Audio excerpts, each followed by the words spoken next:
What's going on, Combat Sports Nation? This is Sean here at Cage Titans Fighting Championship 33, Plymouth Memorial Hall, with victorious Jimmy the Tooth Manning. Woo! Congratulations, my friend. So, you had just said it, and I agree with you. You are like the inspirational, feel-good story, and you have taken a liking to that. You're welcoming that. Congratulations on the win, and how do you feel? Man, it gets better and better. You know, my debut coming in after a 2-year layoff, you know, figuring out what I wanted to do, what I didn't want to do in life.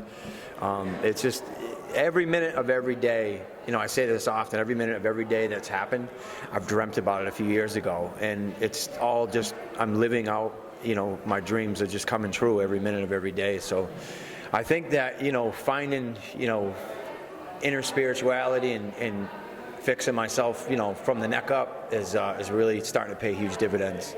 I like to say you need a checkup from the neck up. Well, I was going to use that one, but that's frequently used in the halls of, you know, AA and stuff. That's but, right. You know, it helps with any situation. But yeah, I like that one too.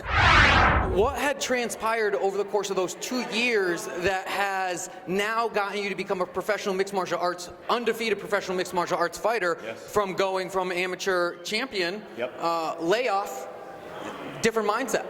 Yeah, it's you know, it was basically.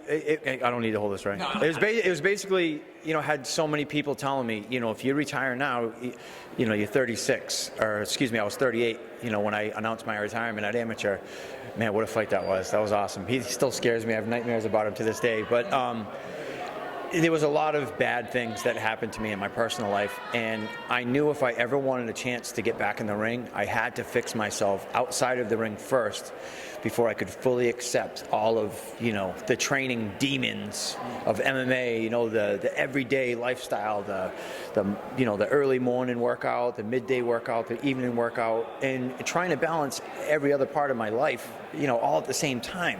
You know, fighting, a lot of people don't realize this is the easiest, most fun part about the whole process.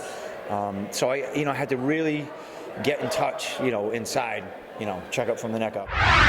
When you say even a brief word about prior to your layoff to now, it just sounds different. Well, you're 100% right. They have amateur ranks for reasons. You know, you have to figure out what you want to do. You know, I bounced around from a couple schools here and there. You know, fought 5 times at amateur. Out of my weight class, I didn't belong at 170. You know, my natural weight class is 155. I had to tighten some things up and, you know, and make the weight the right way, correctly, healthy. Got with CCFA, and you know, they showed me the ins and outs. Gresh showed me Loco Lobo. I love the dude. I love him still to this day, man. I miss him a ton. He showed me my right weight class, you know, the ins and outs of punching and grappling, things that I didn't know when I was fighting out of a jiu-jitsu school, you know, in my earlier years. And then, you know, I was fortunate enough to keep in good contact with Bill Mahoney. And, you know, when the CCFA Junico thing happened, I kind of just, you know, veered away from all that and went to South Shore. And I mean, I'm so thankful for my decision because, man, you know the talent. What did we go, 10-1 tonight? I mean, You did. That's pretty impressive, I would say. Outside of the gym, is there an influence outside of the gym family? Absolutely. I'm able to close the distance, and I don't know if you noticed in my first fight, you know, I got the knockout, and I have footwork now. I understand angles, and I also understand I'm not a knockout puncher. I'm not a striker. I'm a grappler, and learning, you know, how to move correctly like a striker that I'm trying to convince all my opponents that I am, to get to where I want to be. So, you know, I can see different things coming. Israel Santiago, you know, big, huge thanks to him, man. He's done wonders for my footwork. He's an amazing individual.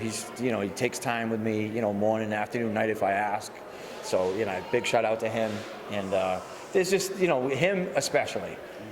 There's way too many other names, you know, to shout out. And I don't really shout out too much because, I mean, if everybody's with me, they're with me. You know, I don't need to go on social media and do.